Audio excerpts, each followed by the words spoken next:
gente iniciar, vamos orar.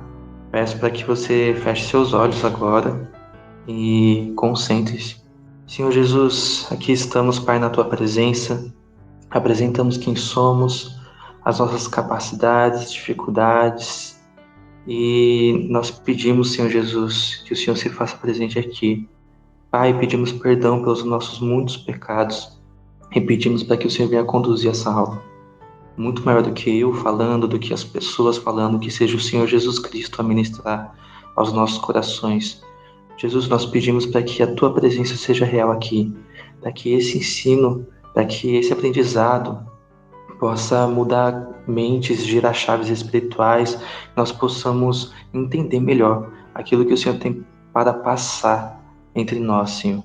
Eu te peço, Senhor, no nome de Jesus, que a Tua palavra seja real, que nós possamos entendê-la, compreendê-la profundamente.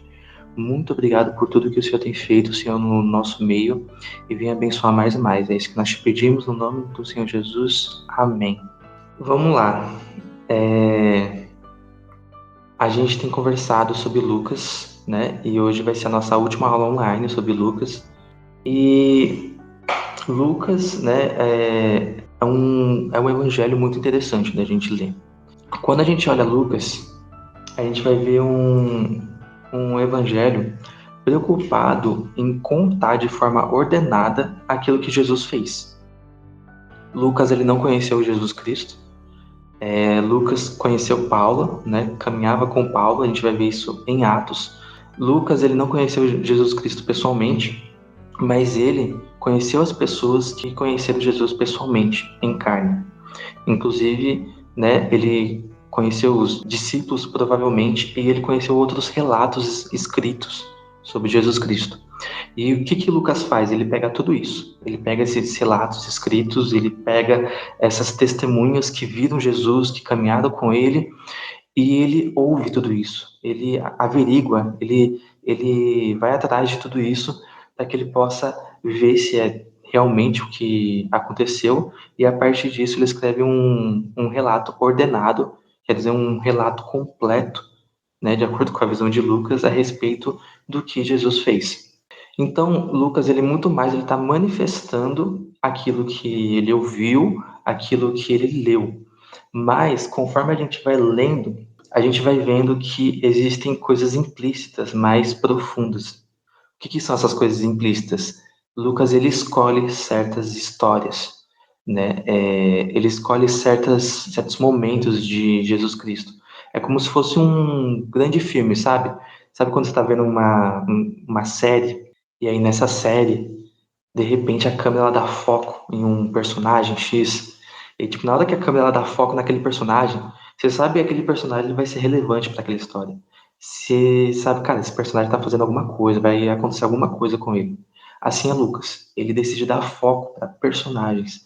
E os personagens que Lucas vai dar foco na história de Jesus Cristo são geralmente os pobres, são os marginalizados, são as pessoas que muitas vezes estão à parte da sociedade. Esse pobre de Lucas pode ser pobre financeiramente, pobre de dinheiro mesmo, mas pode ser pobre em outras instâncias, e a gente vai ver no Evangelho como um todo isso. Só que Lucas vai ter um foco muito grande naqueles que não são encaixados na sociedade, nos desajustados, nas pessoas que não se enquadram em um padrão específico. E aí que a gente, quando a gente vai entender Lucas, quando a gente vai ler Lucas, a gente acaba tendo uma visão muito relevante sobre que tipo de Jesus o Cristo foi, que tipo de Messias, aliás, ele foi, que tipo de Messias ele é. E essa visão a respeito de como Jesus ele caminhou e a visão que Lucas passa sobre esse Cristo ajuda a gente a se mover melhor nos dias atuais a respeito de como a gente lida com os marginalizados. E, bom, para a gente iniciar, a gente precisa entender algumas noções bíblicas a respeito do que é ser pobre e do que é ser rico. Mas eu queria que vocês me respondessem a seguinte pergunta: Jesus ama os pobres? Se sim, por quê? Se não, por quê? Bom, eu coloquei essa questão porque quando a gente pensa sobre Jesus ama os pobres, se sim, por quê? Ou se não, por quê? Isso faz a gente pensar sobre o que é ser pobre e o que é ser rico. aos olhos de Deus. E isso é muito relevante para o ministério de Jesus Cristo. Por quê? Qual que é a noção? E aí eu vou conversar com vocês, vou trazer algumas percepções extra-bíblicas, mas que depois a gente vai entrar no que Lucas tem a falar, né? Basicamente, quando a gente pensa na noção bíblica do que é ser rico, a noção é de que existem coisas além do nosso mundo material. Nós, seres humanos, quando nós olhamos o nosso mundo material, a gente diz que riqueza é muitas vezes recursos. Então, você ter dinheiro é algo que você toca, tangível. Tangível é tudo aquilo que você pode tocar. Então, algo tangível. Então, geralmente você vê uma pessoa bem vestida, você fala, cara, a pessoa tem dinheiro. Você vê uma pessoa com uma casa, com um carro, você vê que aquela pessoa tem dinheiro. Muitas vezes nós taxamos isso como abençoado ou abençoada, enfim. Mas, quando nós entramos em contato com Jesus Cristo, nós entramos em contato com coisas não tangíveis, coisas que você não pode tocar, que são coisas eternas. O que são essas coisas? O amor, a paz, justiça. São coisas que, apesar de você saber que existem, apesar de você saber que elas são reais, você não consegue pegar elas. O amor você não consegue pegar na sua mão, você não consegue tocar. Ainda que o amor tenha manifestações físicas, você não consegue tocar ele, mas você sabe que ele existe. Por exemplo, eu acredito que todo mundo já teve uma experiência, talvez, de sentar com uma pessoa que é uma pessoa amargurada, uma pessoa que guarda rancor, sabe? E essa pessoa ela pode estar bem vestida da forma que for. Quando você senta com ela, com essa pessoa, você percebe que falta algo, que falta alguma coisa a ela. A mesma coisa acontece quando nós conversamos com outras pessoas. Tem pessoas que são super simples, que talvez nem se vistam bem, de acordo com a moda que a gente acha certo, mas quando a gente senta com essas pessoas, a gente vê uma riqueza enorme, uma riqueza não tangível, que a gente não consegue tocar, mas a gente sabe que é algo maior.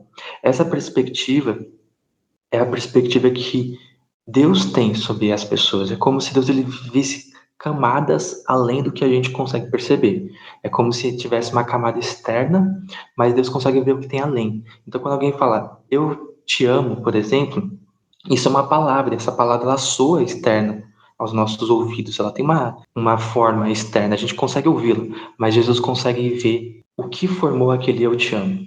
Jesus consegue entender quais são as lembranças que formam aquela palavra, quais são as influências, as intenções daquela pessoa ao dizer aquilo, por que no tempo passado ela quis dizer e por que no tempo futuro ela está querendo dizer aquilo. Então, Jesus ele consegue ver algo além.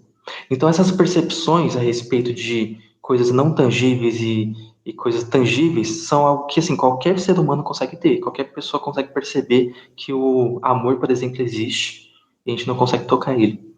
Só que, aos olhos de Deus, isso consiste numa riqueza enorme. Uma riqueza que, inclusive, sobrepõe o mundo material. Essas riquezas que muitas vezes a gente acha, é legal a gente ser amado, é legal ter alegria, ter paz, essas coisas simples, para Deus, isso é muito mais valioso. A honra, a glória, a riqueza de alegria, de amor, de sacrifício, isso é muito maior para Deus do que as coisas tangíveis que a gente toca. Deus, ele tem uma visão que vai além do que a gente consegue perceber. E aí que a riqueza para Deus, a visão de Deus a respeito do que é riqueza é diferente. Porque Deus está vendo o que é eterno, o que está no campo eterno, e isso inclui essas coisas não tangíveis, as coisas que nós não tocamos, mas tem a ver também com aquilo que dá acesso a Deus. Então, por exemplo, quando a gente fala sobre amor, a partir desse conceito, a partir do entendimento do amor, é como se a gente conseguisse acessar um pouco do alto, e o alto acessa a gente. É como se houvesse uma conexão a respeito daquilo que Deus pensa, a respeito daquilo que Deus vê, a respeito daquilo que Deus acha. É por isso que, quando a gente começa a pensar dessa forma, nas coisas que a gente não vê, nas coisas invisíveis, a gente consegue entender que tipo de reino Jesus estava falando. A gente consegue entender melhor por que Jesus fazia o que ele fazia. Por que Jesus falava com as pessoas que ele falava. porque a gente entende que Deus tem uma percepção mais profunda sobre o mundo do que nós. A gente entende que Deus está vendo algo além que a gente não consegue compreender. E que esse algo além é algo que a gente tem que se conectar para que a gente possa também caminhar como Cristo caminhou. E aí, a gente vai para um texto-chave em Lucas. Porque essa perspectiva que eu estou falando por fora, de forma simples aqui, é uma perspectiva que vai permear a história de Jesus em Lucas. A gente vai ver o tempo todo um Jesus Cristo que parece que é estranho para a sociedade, parece que não se enquadra nos padrões que a sociedade quer que ele tenha, e inclusive se conecta com pessoas que não se enquadram naqueles padrões também, com pessoas que são estranhas, com pessoas que seriam colocadas à parte. E a gente entende isso por quê? Porque Jesus vê uma riqueza maior. E aí, a pergunta, né, que foi feita é: Jesus ama os pobres? Sim, a ideia é que Jesus ele ama todas as pessoas, os pobres, ricos, no sentido humano falando aqui, mas a grande questão é: quem é mais propenso a amar Jesus Cristo? São os pobres ou são os ricos? E essa é uma questão bíblica que a palavra coloca para a gente. A ideia não né, a noção é que Jesus ama, ele ama todo mundo. Mas quem tem mais propensão a ter uma percepção mais profunda sobre esse amor é quem é tido por pobre nesse mundo. E aqui o pobre pode ter várias instâncias, pode ser pobre no sentido financeiro, pode ser pobre no sentido emocional. São pessoas que se entendem como pobres porque não se enquadram nesse mundo. Existe algo que o mundo não pode dar para elas, existe algo que o mundo não pode fornecer para elas. E que por isso elas são pobres, até que elas tenham acesso ao alto. Então, existem pessoas que, para esse mundo, são considerados em alguma instância como pobres, mas para Deus são considerados como ricos, ou Deus quer fazer dessas pessoas ricas. Então, a gente precisa ter primeiro essa percepção sobre pobreza e riqueza, senão a gente vai acabar lendo a história de Jesus Cristo e às vezes a gente vai fazendo aqueles recortes, aquelas coisas estranhas que a gente vai pegando uma parte, emenda um versículo com o outro e vai entendendo coisas que não fazem parte da narrativa de Cristo. Se a gente não entende o sentido da visão de Deus que ele quer passar no seu evangelho, a gente fica perdido. E aí a gente não consegue compreender por que Jesus fazia o que ele fazia, ou como que Deus age nas nossas vidas. Aí vem a outra pergunta: por que que os pobres, em algum sentido nesse mundo, eles acabam se conectando ou sendo mais propensos a ouvir a voz de Deus, a entender o chamado de Deus? Porque quando você é tido como rico para esse mundo, e a gente vai dar uma olhadinha nisso também, o Lucas vai falar sobre isso bastante, mas quando você é tido por esse mundo como rico, quando você é bem visto por esse mundo, para que você alcance esse status, você tem que reter.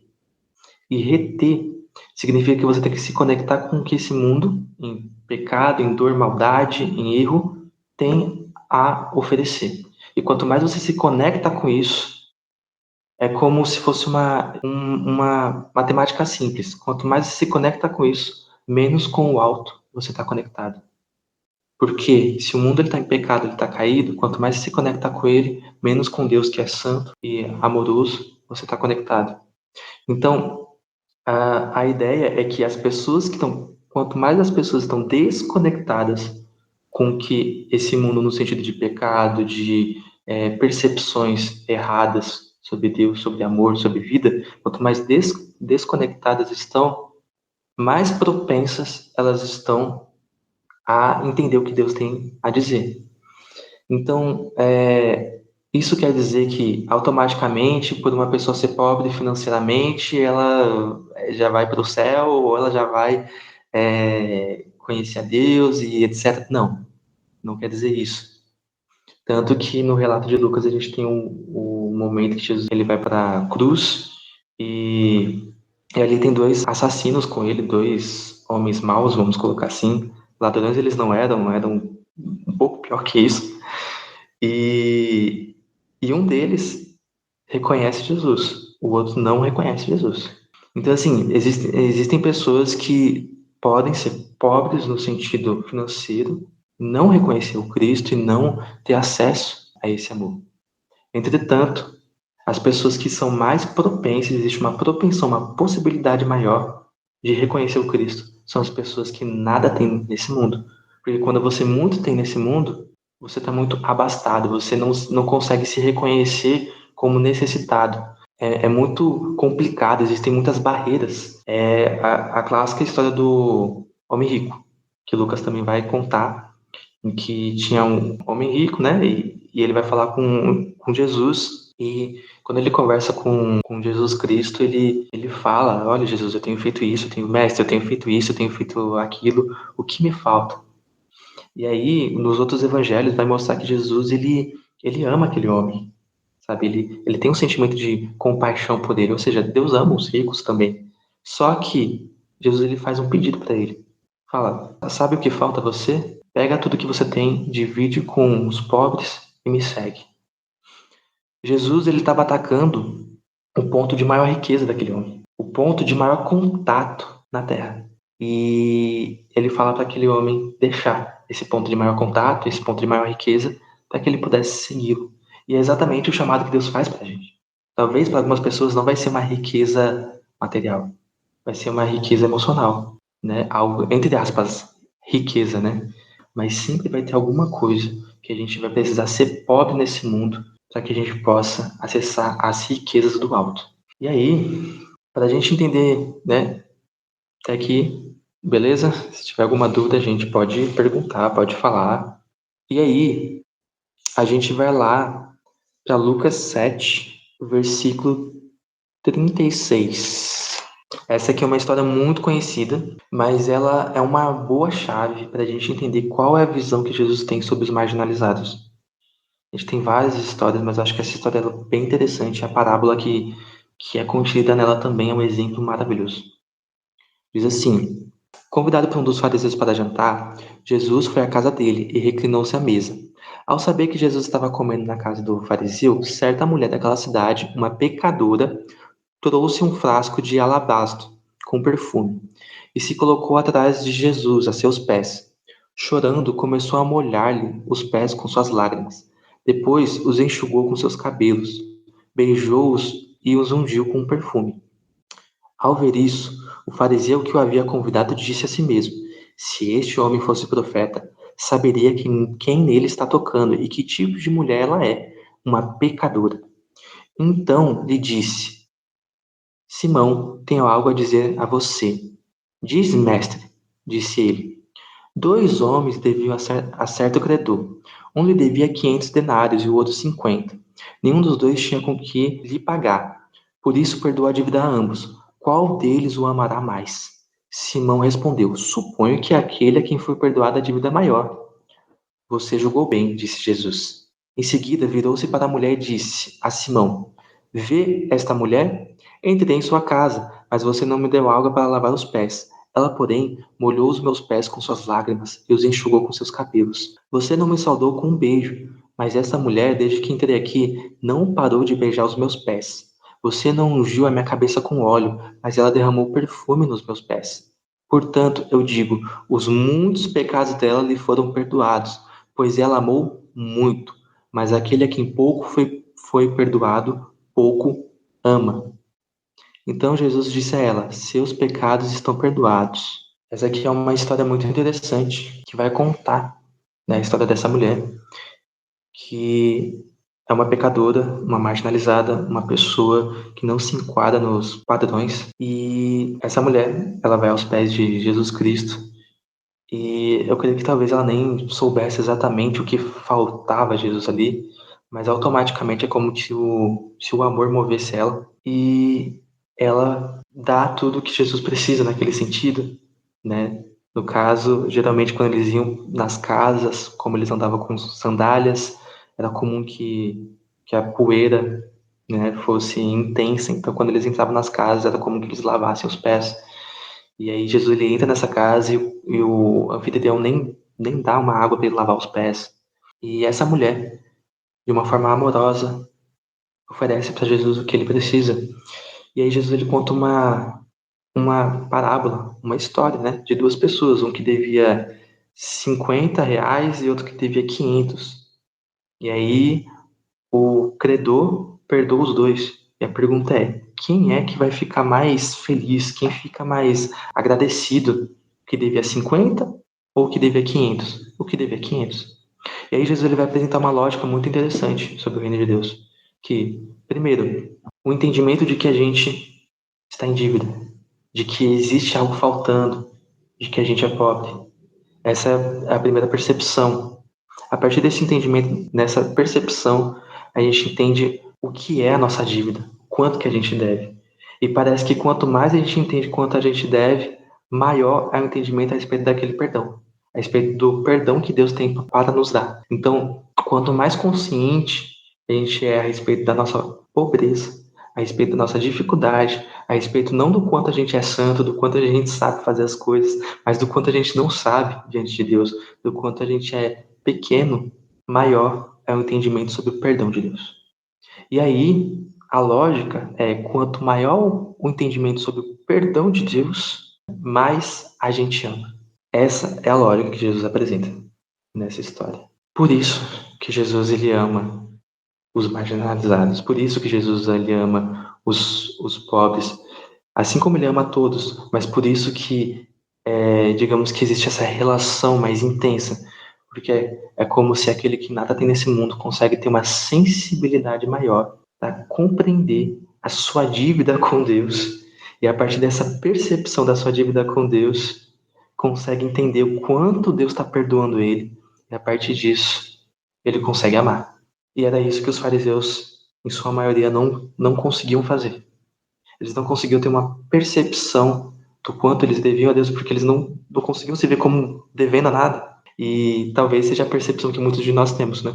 A respeito sobre a nossa relação com Deus. E talvez a questão sobre amor, sobre por que a gente talvez não consiga amar as pessoas que estão fora, aquela pessoa que é difícil, aquela pessoa que é complicada, é porque a gente talvez não consiga se ver como em dívida com Deus. A gente não consegue compreender qual o tamanho da nossa dívida com Deus. E quando eu falo o tamanho da sua dívida com Deus, não é de forma genérica, tipo, eu pequei contra Deus. Pronto, acabou. Não, é entender realmente aquilo que você está em falha, entender realmente os seus defeitos, e ao mesmo tempo entender qual é a resposta de Deus para isso. Quando a gente entende a resposta de Deus para isso, quando a gente entende o perdão de Deus, o quanto ele transforma, a gente consegue amar. E aí a gente consegue amar a Deus e ao próximo. Então talvez a chave para a gente caminhar, quando a gente olha para Jesus e fala: nossa, como Jesus ele era incrível, como ele amava as pessoas, como ele amava os pequenos. Talvez a chave para a gente ter esse amor é exatamente essa. A gente se vê não como um diferente, mas como um igual. E aí a gente se conecta com o que o próprio Jesus Cristo viveu desde a sua infância. Então eu queria que vocês abrissem Lucas capítulo 1, versículo 26. Essa história aqui é a história simples que todo mundo conhece, todo mundo já viu o filme, que é sobre o nascimento de Jesus Cristo. E diz assim: no sexto mês, Deus enviou o anjo Gabriel a Nazaré, cidade da Galileia, a uma virgem prometida em casamento a certo homem chamado José, descendente de Davi. E aí no versículo 29 vai dizer assim: Maria ficou perturbada com essas palavras, no que o anjo falou para ela. O que poderia significar esta saudação? E aí no 34 vai dizer assim: perguntou Maria ao anjo: como acontecerá isso se sou virgem? Maria está perguntando como que ela vai ficar grávida, né? Como que Deus vai fazer ela ficar grávida se ela não teve relação com nenhum homem? E aí o anjo vai explicar para ela. E aí, no versículo 46, depois dessa visitação, Maria, ela canta algo, ela louva algo. E ela diz assim: minha alma engrandece ao Senhor, e o meu espírito se alegra em Deus, meu Salvador, pois atentou para a humildade da sua serva. De agora em diante, todas as gerações me chamarão bem-aventurado, pois o poderoso fez grandes coisas em meu favor. Santo é o seu nome. A sua misericórdia estende-se aos que o temem, de geração em geração. Ele realizou poderosos feitos com seu braço, dispersou os que são soberbos no mais íntimo do coração. Derrubou governantes dos seus tronos, mas exaltou os humildes. Encheu de coisas boas os famintos, mas despiu de mãos vazias os ricos. Ajudou a seu servo Israel, lembrando-se da sua misericórdia para com Abraão e seus descendentes para sempre, como dissera aos nossos antepassados. A riqueza de Deus vai falar muito sobre a nossa dependência a respeito dele. Pensa o seguinte: se Deus ele é a fonte de riqueza, quanto mais dependente nós somos dele, mais rico nós somos. É uma lógica simples. Então, por isso que aquele que retém e não se esvazia não consegue ouvir a voz de Deus. Porque ele está cheio do que esse mundo tem a oferecer. Está cheio do que ele próprio construiu. Mas a lógica do reino não é a lógica do reter, mas do se esvaziar. Por que a gente foi aqui para essa passagem? Porque esse entendimento a respeito de Jesus Cristo, da forma como ele pensa, está desde o nascimento dele. Quando a gente vai para Nazaré, a gente está falando de uma cidade completamente esquecida. Tão esquecida que Lucas tem que situar onde ela está.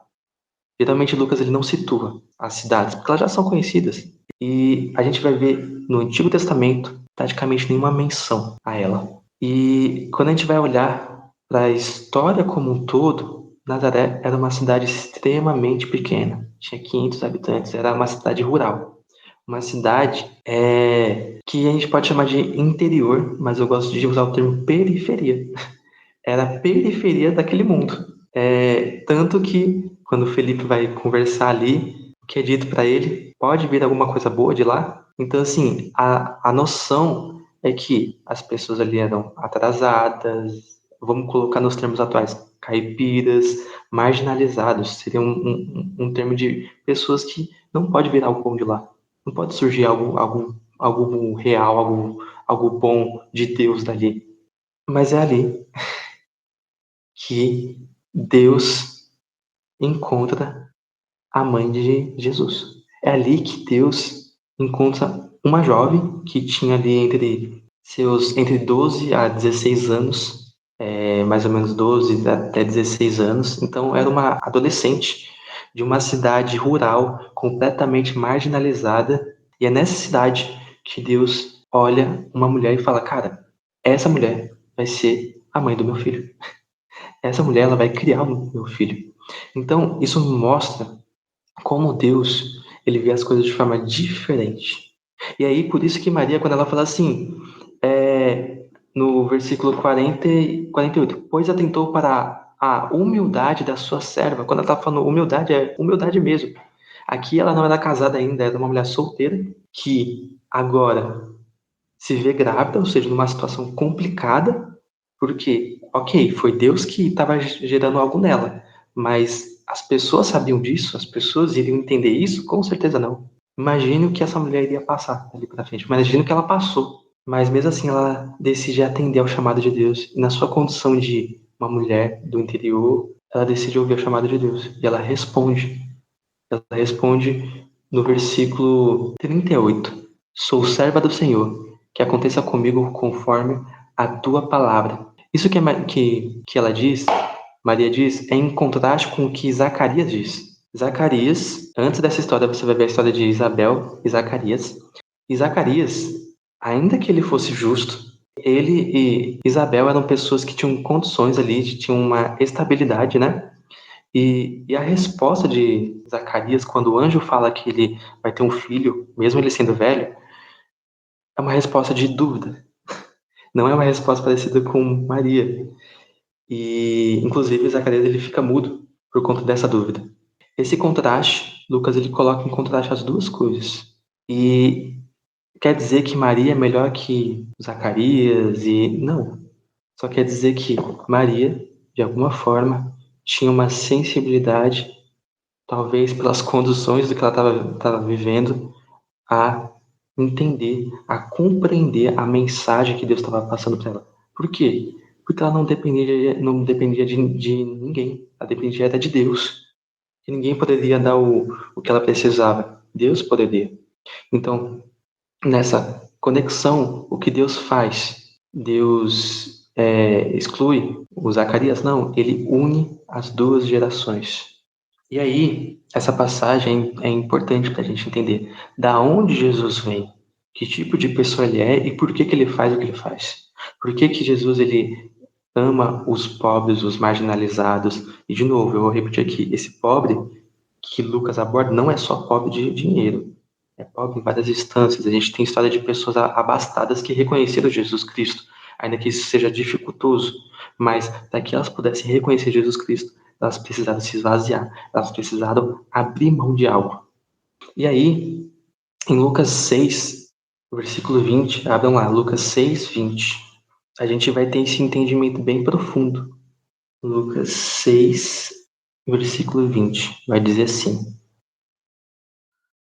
olhando para os seus discípulos, ele disse: bem-aventurados vocês, os pobres, pois a vocês pertence o reino de Deus.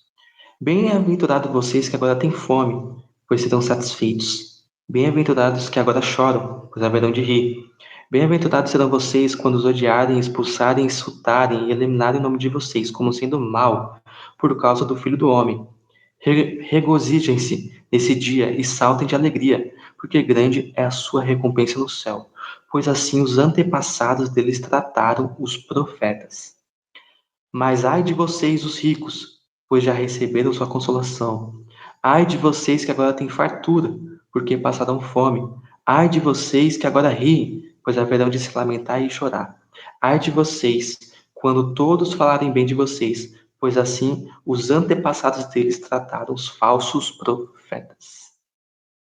Quem diz isso não sou eu, não é Lucas de forma externa, não é palavras de Jesus Cristo. Então, quando a gente vai conectando com essa noção que Deus tem ampla a respeito sobre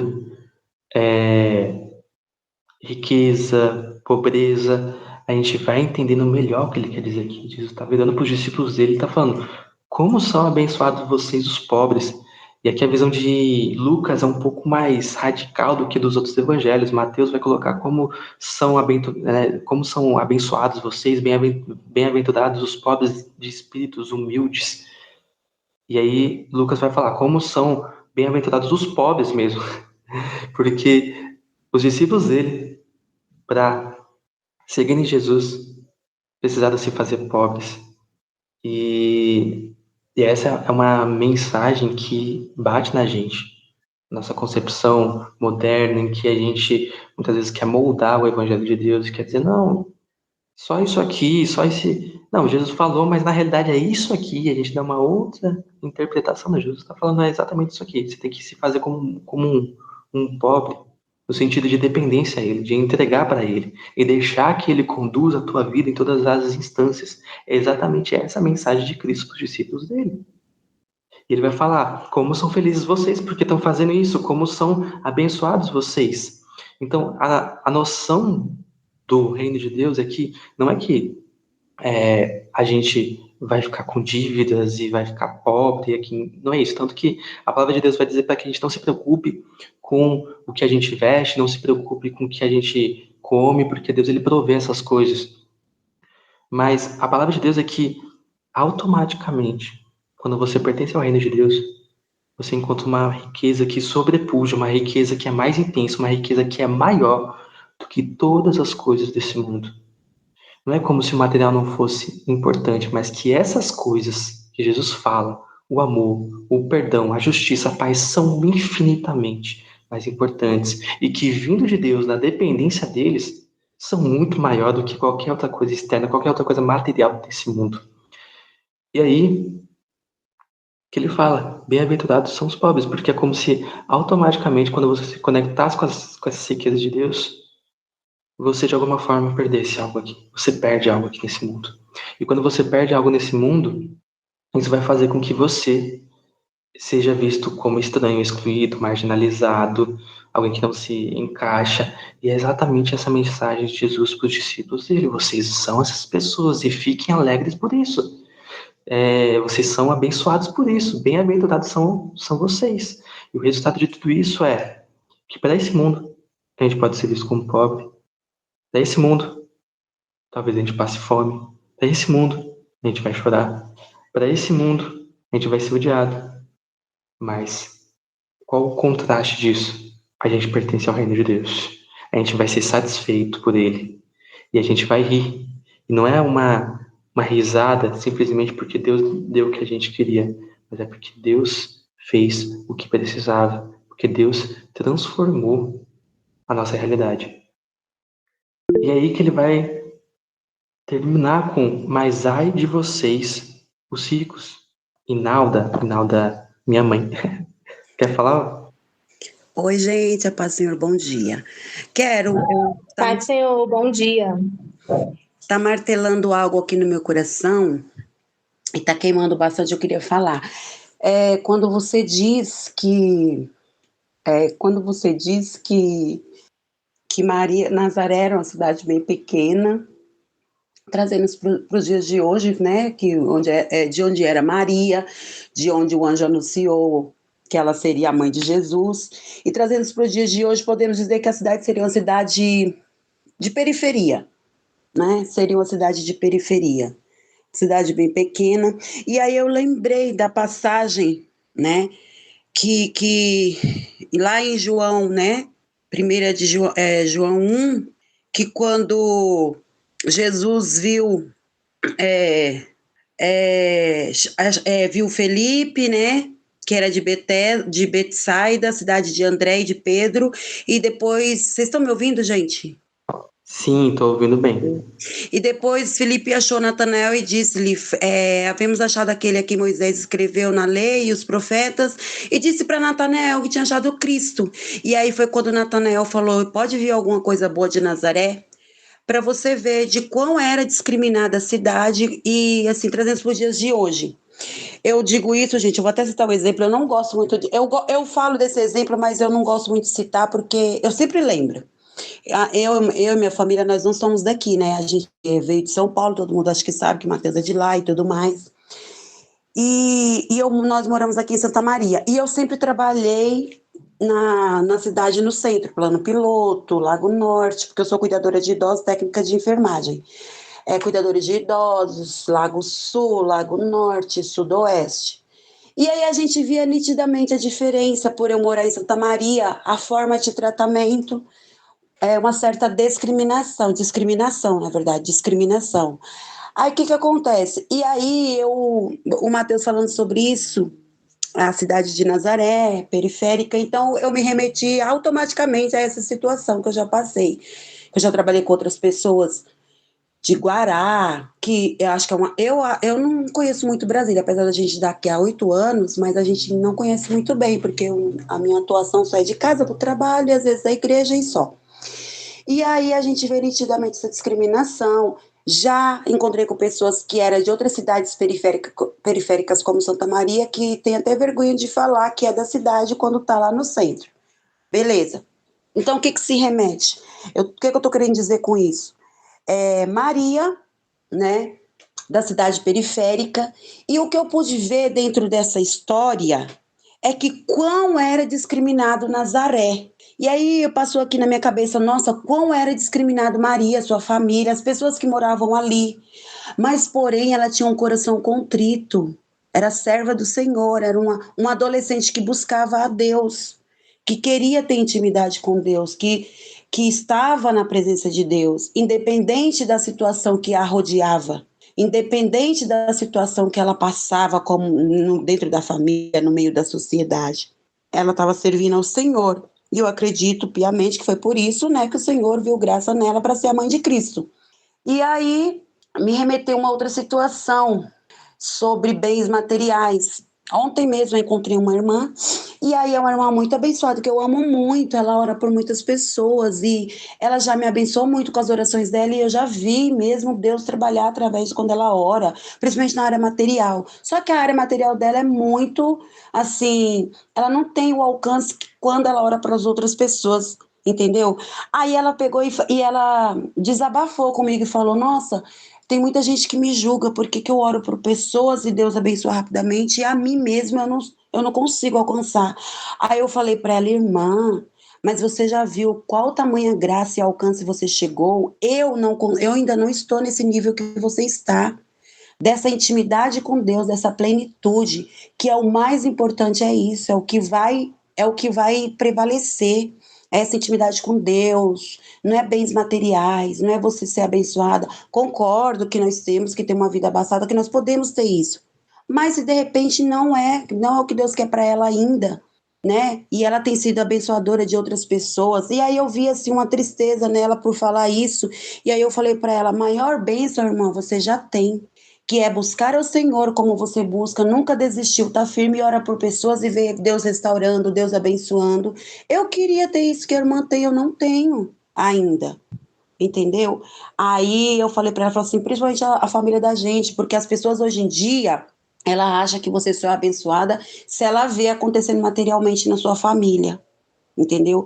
E aí também me remeteu a uma outra situação de marginalização, por exemplo, pessoas que às vezes falam, o ambiente, pessoas adolescentes, e a gente vê muito na mídia, pessoas que roubam, é da periferia, é da favela, o ambiente não proporciona para ela uma oportunidade e tal, e se justifica por atos errados, por meios que a pessoa às vezes hoje vive ou onde vive. Então, se Maria fosse se justificar ou algo assim, o meio que ela vivia, eu acredito que era um meio ruim, que era condições ruins, e no entanto, Deus não olhou para o meio nem as condições, mas trabalhou e operou na vida de Maria, entendeu? E às vezes nós ficamos assim, na mesma situação, ou julgamos pessoas na mesma situação. Mas para Deus, independente do meio que você é, de onde você veio, de onde você vive, ele é Senhor, e se Ele quiser, Ele pode se apresentar a você e fazer o que Ele tem que fazer, o que Ele precisa fazer pela vida das pessoas. Então, achei bem interessante. Eu não sei se essa minha fala vai ajudar alguém, é porque talvez eu não fui tão clara, mas que o Espírito Santo de Deus possa aí falar com vocês da maneira mais certa, porque às vezes eu não tenho esse dom que o Mateus tem de explicar ou de falar a palavra, mas isso ficou martelando na minha cabeça, sabe, agora, sobre de onde Maria veio, de Nazaré, a condição, a cidade. E aí eu lembrei da passagem que Natanael fala, pode vir alguma, quando Felipe diz, olha, encontramos aqui aquele que nós procurávamos e tal. E a fama era tão má fama de Nazaré que Natanael falou, pode vir alguma coisa boa de Nazaré? Para você ter, independente da fama, independente do título que deram ou que colocaram sobre algo ou sobre você, independente. Isso não quer dizer que Deus não pode trabalhar. Deus pode trabalhar, Deus pode mudar, Deus pode fazer aquilo que nós não podemos, seja de onde for e onde for, e qual local que for, ou com quem seja que for. Era isso que eu tinha para falar, eu acho. Tá bom? Obrigada pela atenção. Amém, manos. Obrigado. E é exatamente isso, né? A história do Evangelho, ela é bem simples e é basicamente eu era uma pessoa, veio Jesus, eu sou outra pessoa. É basicamente isso. O Evangelho ele conta uma história bem direta sobre pessoas improváveis. Exatamente, é isso mesmo. O Jonathan falou, são os improváveis, é isso mesmo. Porque são as pessoas marginalizadas, as pessoas muitas vezes consideradas estranhas, as pessoas que não se enquadram, que não se encaixam. São essas pessoas mais propensas a ter uma sensibilidade. Aliás, são as pessoas que vão entender o que Deus está falando. E se alguém está no outro espectro de estar abastado, de reter, de ter, essa pessoa, ela vai, como diz a palavra, ter que fazer como se fosse pobre, como os que choram, para poder compreender quem é o Cristo, vai ter que se esvaziar. E, e assim, cada um tem um contexto, tem uma história, cada um tem um processo, cada pessoa veio de um local, tem pessoas que, como Maria, não cometeu algo ruim, mas existem outras pessoas, como a mulher que a gente leu aqui, que estava aos pés de Cristo, que cometeu algo ruim, ela fez alguma coisa, era conhecida como pecadora. Ou seja, para alguém olhar para ela e falar, ixi, essa mulher é pecadora, algo bem ruim ela tinha feito. Mas a história de Jesus é que ele consegue mudar e transformar a história de todos, que todos nós, independente se alguém deve 50 ou 500, todos nós estamos em dívida. E quanto mais consciência a gente tem dessa dívida, mais a gente entende o perdão de Deus e o favor que ele tem sobre nós. E aí, nesse favor, por conta desse favor, é que a gente ama. Que a gente ama a Deus e que a gente ama os outros. Então, a ideia do Evangelho é que todas as pessoas, independente do seu contexto, podem ser acessadas por Deus, podem acessar o alto. E isso que é a grande revolução de Cristo. Em um mundo onde você tem, principalmente o mundo antigo, que a separação era basicamente rico e pobre. Não tinha, né, assim, a gente às vezes vai identificar Jesus, será que Jesus ali era uma classe média? Não existia uma denominação classe média. Claro que tinha pessoas que às vezes tinham mais do que outras ali, um plebeu ali que tinha um pouco mais, mas a separação do mundo antigo é rico e pobre. É basicamente isso. Então, nesse entendimento, a gente consegue perceber que tipo de reino Jesus estava construindo. E aí a gente vai pro. A gente termina essa parte aqui falando assim: ai de vocês, que agora. Ele fala no 24, mas ai de vocês, os ricos, pois já receberam sua consolação. Ai de vocês que agora têm fartura, porque passaram fome. Ai de vocês que agora riem, pois haverão de se lamentar e chorar. Ai de vocês quando todos falarem bem de vocês, pois assim os antepassados deles trataram os falsos profetas. Interessante que às vezes nas nossas vidas cristãs, né, na vida cristã, na caminhada cristã, a gente procura exatamente as coisas que Jesus fala para que a gente não seja, para que a gente tome muito cuidado, sabe? E não é que a gente não possa, em algum momento, ter dinheiro, mas a ideia é que ele não vai importar, ele não importa pra gente que é cristão, porque a gente tem uma riqueza muito maior, uma riqueza que vai além, que se conecta com o alto, que faz com que essa riqueza seja nada. Então, para isso, a gente tem que viver, muitas vezes, aos olhos do mundo, em alguma instância, alguma parte, alguma área, como se fosse pobre. E aí, a Bíblia ela é bem clara. Paulo vai aconselhar Timóteo, ele vai dizer para que aqueles que queiram ser ricos, eles têm que tomar muito, muito cuidado, porque isso vai causar muita perturbação, muitos problemas, porque é como se você estivesse retendo, se conectando com uma realidade que o evangelho está querendo mudar, está querendo tirar. Então você precisa se esvair para poder se conectar com o alto. Jesus ele vai nos chamar para um chamado de dependência. E nesse chamado de dependência, aquilo que o mundo considera como bom, maravilhoso, como algo lindo, para a gente muitas vezes vai ser feio. E vice-versa, a gente vai acabar sendo feio para esse mundo. Mas aí por isso que Jesus vai falar: ai de vocês que são ricos, pois já receberam sua consolação. Ai de vocês que têm fartura, porque passaram fome. Ai de vocês que agora riem, pois haverão de se lamentar e chorar. Não é como se Jesus quisesse que a gente vivesse uma vida miserável, uma vida de tristeza, não. Mas a gente precisa se esvaziar em um ponto para encontrar a riqueza do alto. Nessa riqueza, a promessa de Jesus, a gente se alegra.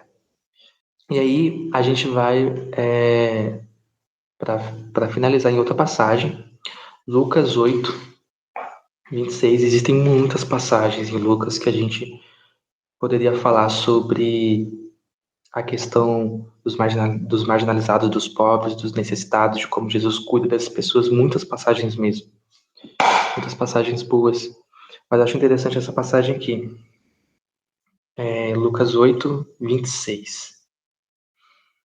A passagem do Gadareno, Geraseno, vai dizer assim: navegaram para a região dos Gerasenos, que fica no outro lado do lago, frente à Galileia. Quando Jesus pisou em terra, foi ao encontro dele um endemoniado daquela cidade. Fazia muito tempo que aquele homem não usava roupas, nem vivia em casa alguma, mas nos sepulcros. Quando viu Jesus, gritou, prostrou-se aos seus pés e disse em alta voz: Que queres comigo, Jesus, filho do Deus Altíssimo? Rogo-te que não me atormentes. Pois Jesus havia ordenado que o espírito imundo saísse daquele homem. Muitas vezes ele tinha se apoderado dele, mesmo com os pés e as mãos acorrentados e entregue aos cuidados de guardas, quebrava as correntes e era levado pelo demônio a lugares solitários. Jesus lhe perguntou: qual é o seu nome? Legião, respondeu ele, porque muitos demônios haviam entrado nele. Imploravam-lhe que não os mandasse para o abismo. Uma grande manada de porcos estava pastando naquela colina. Os demônios imploraram a Jesus que lhes permitisse entrar neles, e Jesus lhe deu permissão. Saindo do homem, os demônios entraram nos porcos, e toda a manada atirou-se precipício abaixo, em direção ao lago, e se afogou. Vendo o que acontecera, os que cuidavam dos porcos fugiram e contaram esses fatos na cidade e nos campos, e o povo foi ver o que havia acontecido. Quando se aproximaram de Jesus, viram que o homem de que havia saído os demônios estava assentado aos pés de Jesus, vestido em perfeito juízo, e ficaram com medo. Os que o tinham visto contaram ao povo como o endemoniado fora curado. Então todo o povo da região dos Gerasenos suplicou a Jesus que se retirasse, porque estavam dominados pelo medo. Ele entrou no barco e regressou. Essa aqui é uma passagem muito interessante que vai exemplificar muito o que a gente está falando aqui. Primeiro, Jesus, né, Deus, tem uma visão que a gente não tem. Ele olha para lugares que a gente não olha e a gente precisa buscar ter essa visão de olhar para onde Jesus está olhando. Muitas vezes nós estamos passando por lugares, por pessoas, e nós olhamos essas pessoas como se fossem cenários. As pessoas nem têm mais vida. As pessoas marginalizadas, necessitadas, em suas várias formas, seja emocional, seja financeira, a gente passa por essas pessoas como se fossem cenários. A gente nem vê elas. Jesus, na trajetória dele, ele agia diferente. Para ele, as pessoas não eram cenários. Para ele, as pessoas eram pontos de contato para o alto. Para ele, transformar a vida daquelas pessoas. Para ele, aquelas pessoas, cada uma delas tinha uma identidade. E não só Jesus passava pelos lugares e passando pelos locais. As pessoas falavam com ele, ele via as pessoas como ele ia em busca de algumas pessoas. E esse é o caso desse homem. Jesus, ele atravessa para uma região que é gentia, ou seja, uma região que não seguia a lei, que não conhecia o Deus de Israel, e ele vai para essa região por causa de um homem. E ele chega e ele vê esse homem, e esse homem, cara, tá profundamente perturbado. Ele tá perturbado num nível que ninguém conseguiria lidar com ele, inclusive nos tempos atuais, com medicina, psicologia. Se esse homem vivesse nos dias atuais, ele ia ser internado num hospital psiquiátrico, ele seria preso, ele iria cometer suicídio, mas ele não iria conseguir viver de forma normal, ele não seria curado. E aí, Jesus, ele entra em contato com esse homem que é completamente marginalizado, que as pessoas não dão nada para ele, não se importam com ele, e ele vai em busca desse homem. E aí, na busca desse homem, no contato com esse homem, Jesus transforma a vida dele. A gente vai ver que esse homem ele estava tão perturbado que quando Jesus pergunta qual que é o demônio que está dentro dele, ele responde legião. Uma legião romana tinha mais de 5.000 homens. O exército romano, uma legião era uma parte de um exército romano, vamos colocar assim, tinha mais de 5.000 combatentes.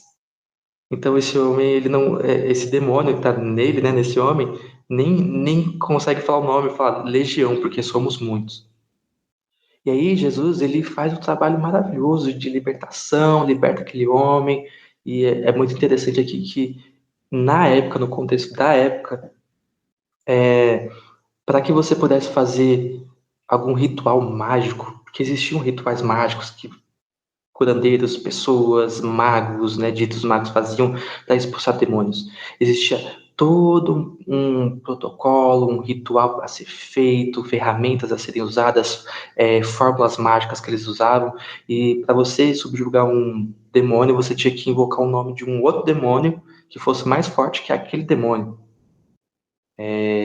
Só que aqui é interessante que Jesus, de forma muito diferente da antiguidade, ele simplesmente chega lá, ele fala. Só a palavra de Jesus é suficiente, ou seja, ele é suficiente, o nome dele é suficiente para expulsar aquele demônio. Ele não precisa invocar nenhum outro demônio, ele já é acima de todo nome. Então, a postura de Jesus é algo que na antiguidade ninguém nunca tinha visto. E aí ele faz esse trabalho de libertação com esse homem. E o resultado é que esse homem ele fica são, vestido e aos pés de Jesus Cristo.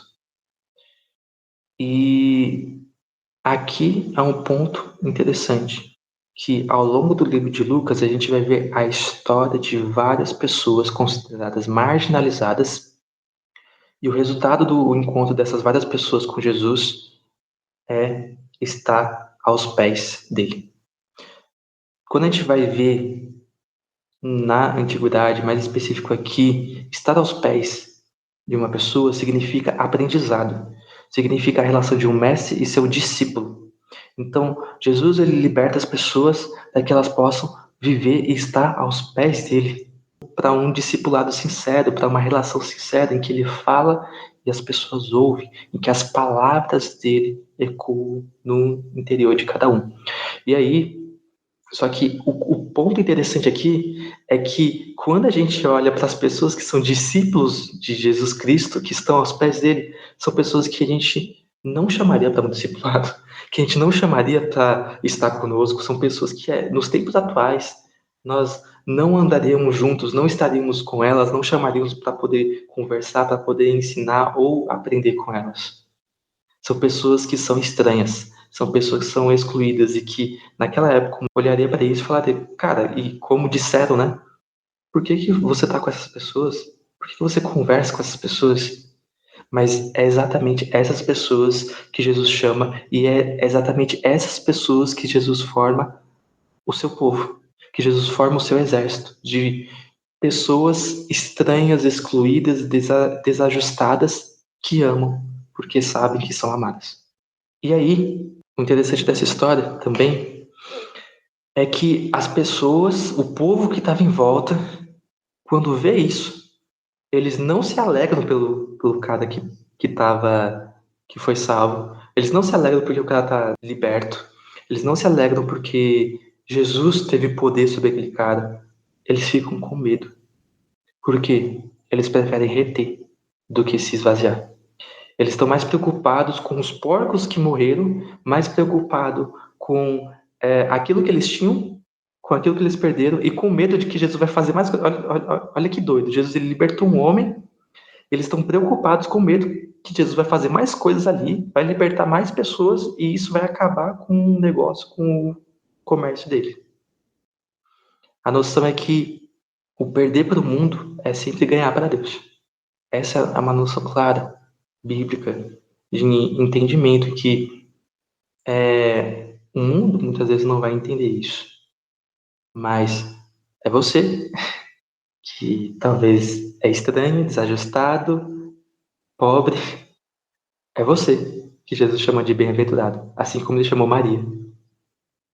É você que é bem-aventurado. E a nossa relação deve ser a mesma relação que Jesus teve com aquele homem. Jesus ele não mede esforços, não mede recursos. Jesus não está preocupado com os porcos nem com os negócios daquela cidade. Ele está preocupado com a libertação daquele homem. Ou seja, para Jesus, a libertação de uma pessoa, a vida de uma pessoa, vale muito mais do que qualquer negócio nesse mundo. Muito mais. Então, a mensagem que ele acaba trazendo para a gente é exatamente essa, de que a postura do Cristo é a mesma postura que a gente tem que adotar. E as pessoas não vão entender. Muitos não vão entender. E o que a gente faz com quem não entende? A gente abraça também, a gente ora. Ou a gente faz simplesmente o que os discípulos de Jesus faziam. Chega um momento que você fala, as pessoas não ouvem. Ok, então eu vou pregar para outros. E essa é a postura bíblica, a respeito de como lidar com problemas. A gente não guarda rancor, a gente não rebate, a gente ama, a gente ora. Jesus fala para a gente orar pelos nossos inimigos. E se não ouve a gente vai para outra pessoa, no sentido de continuar pregando o evangelho. E aí tem uma frase muito interessante que primeiro, nas nossas limitações, Jesus vê libertação. De novo, não é como se Jesus quisesse que a gente fosse miserável ou Não, ao contrário. Não é como se para Deus a limitação, você é pobre, isso é bom, você tem que ficar assim. Não, não é essa noção de Deus. A noção é que existe uma riqueza maior. E que aonde a gente é limitado, Deus quer nos libertar. Dar uma transformação. Deus não quer que a gente viva uma vida de dependência nesse mundo, mas de dependência nele, no alto. Tem algumas pessoas que falam assim, mas eu quero ser rico para poder ajudar pessoas. Você precisa ser rico para poder ajudar pessoas? Então você não entendeu que o ministério de Jesus Cristo não se faz com mamon, não se faz com o dinheiro. Jesus não precisava do dinheiro para fazer o ministério dele. Ele precisava de Deus. Então, às vezes a gente constrói ministérios pensando nos recursos materiais. Cara, eu preciso disso para fazer isso, preciso daquilo. E a história de Jesus não, cara, a mensagem de Jesus você não precisa de nada, você precisa de Deus. E Deus vai prover o que você precisa. Né? Cuide do reino dos céus e as demais coisas você serão acrescentadas. Ou seja, cuide da justiça. Ele vai falar justiça. Justiça significa cuidar do órfão, do necessitado, viúva. Às vezes a gente acha que, não, eu vou ser muito rico, não vai chegar um momento que Deus ele vai me abençoar, eu vou poder cuidar de muitas pessoas. Ou seja, você está dependendo do dinheiro. O dinheiro é o teu Deus para que você possa fazer coisas para Deus. Olha que doido. Não.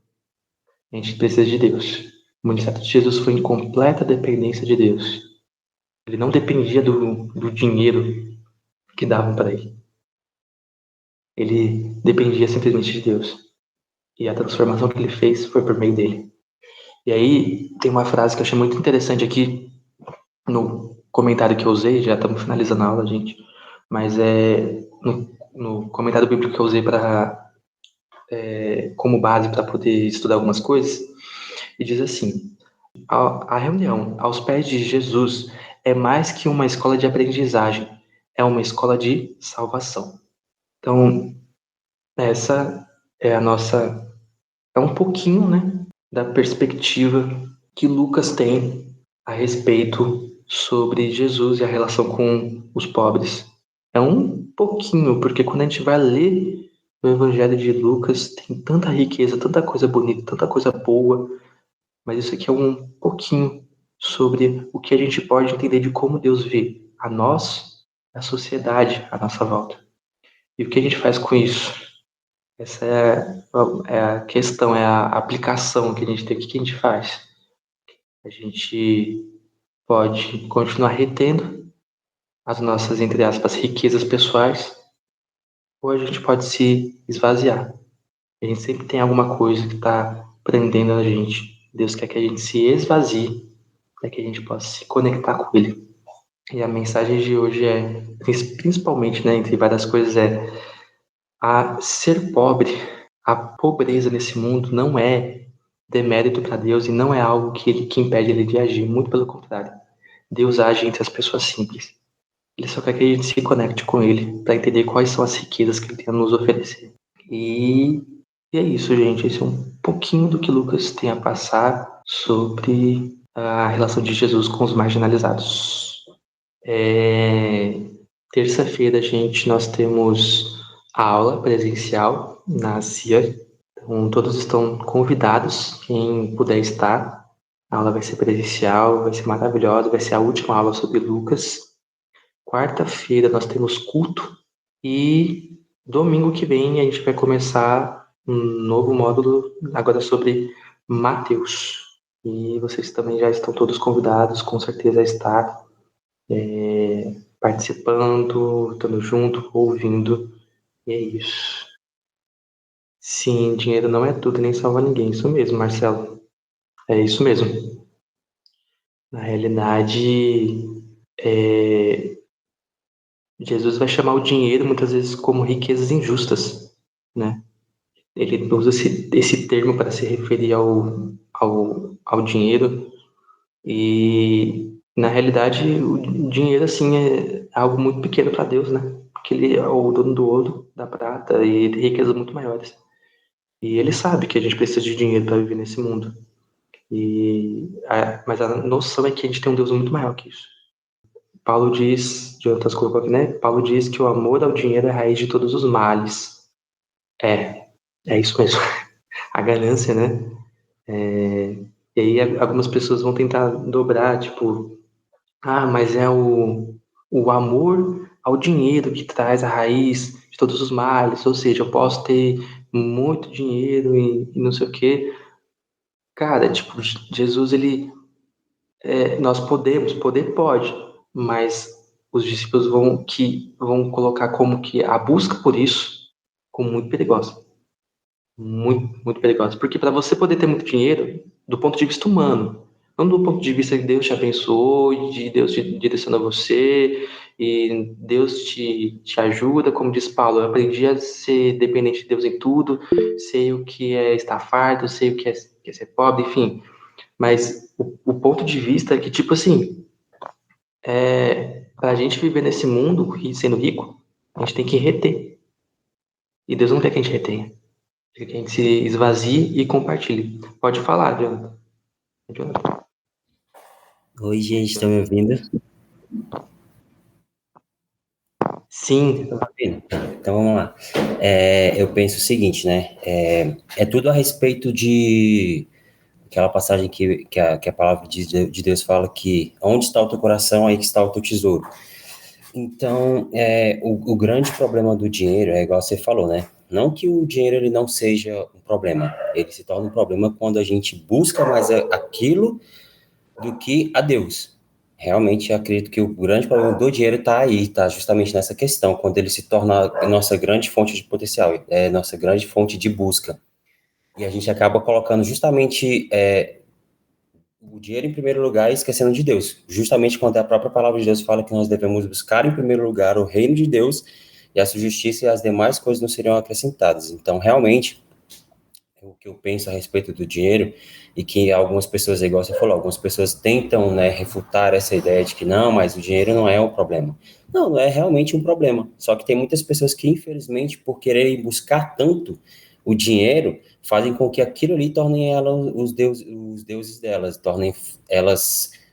fazem com que elas se tornem dependentes daquilo. E Deus, ele sempre tem nos chamado a nos tornar pessoas dependentes dele, nos tornar pessoas que realmente buscam a Ele de todo o nosso coração. E nós, infelizmente, muitas pessoas têm colocado todo o coração delas nas buscas pelos desejos carnais, né? E eu acredito que esse tem sido um dos grandes problemas que tem feito com que muitas pessoas tenham se perdido. E a própria palavra adverte a respeito dessa questão do dinheiro, da busca pelas cobiças. Eu estava lendo, acho que, se não me engano, foi em Tessalonicenses que eu estava lendo esses dias, que fala sobre essa questão, né?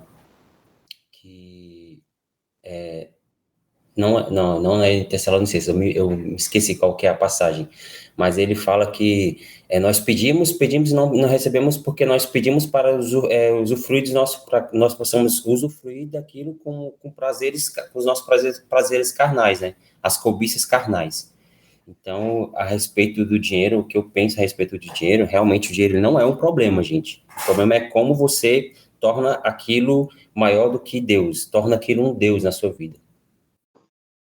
Boa, Jonathan. Isso mesmo, Jonathan. Obrigado pela contribuição. A passagem que você falou está em Tiago 4, versículo 1. Fala, de onde vêm as guerras e contendas que há entre vocês? Não vem das paixões que guerreiam dentro de vocês? Vocês cobiçam coisas, mas não as têm. Matam e invejam, mas não conseguem obter o que desejam. Vocês vivem a lutar e a fazer guerras. Não têm porque não pedem. Quando pedem, não recebem, pois pedem por motivos errados para gastar em seus prazeres. É isso. É basicamente isso. A forma como a gente usa o dinheiro, assim, recurso material, vamos colocar em um sentido amplo, como se fosse neutro, sabe? Como se fosse algo neutro. Só que existem propensões do nosso coração. Então, pode ter alguém que vai ter muito dinheiro e vai usar os recursos para Deus, sim, mas as pessoas, se ela está em Deus, ela vai acabar vivendo de uma forma muito simples. Porque o recurso não é dela, é de Deus, e ela vai sempre compartilhar. Ela sabe que tem algo maior em Deus. Mas é isso, gente. Obrigado. Até a próxima aula. Um ótimo domingo para todos vocês. Muito obrigado. E hoje tem culto também, né? 7 horas na Cia Church. E é isso, galera. Um abraço a todos e até a próxima aula.